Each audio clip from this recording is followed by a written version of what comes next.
সাকিবের এই পারফরমেন্স দেখে দালালেরও জলে, দালালের অনুসারীদের পাশাও জল। সাকিবকে বাংলাদেশের মানুষ না, পুরো বিশ্বের মানুষ আজীবনে মনে রাখবেন, কারণ ক্রিকেটের ইতিহাসে বিশ্বের সেরা একজন অলরাউন্ডার হিসেবে সাকিব নিজেকে গড়ে তুলছে। আমাদের চাওয়া সে তার জীবনের সমাপ্তিটা, ক্রিকেট জীবনের সমাপ্তিটা মিরপুরের বাংলাদেশের জাতীয় স্টেডিয়ামে হোক। যারা বলে আপনার সাকিব ফুরিয়ে গেছে, তারা হলো কারা জানেন? তারা হচ্ছে আপনার বাংলাদেশের বিভিন্ন গুরু আছে না, ভারতের দালাল, ওদের অনুসারী।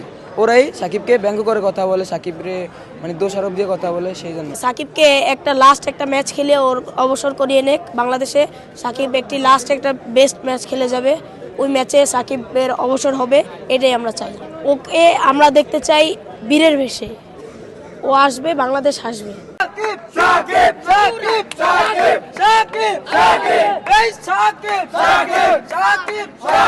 Sakib!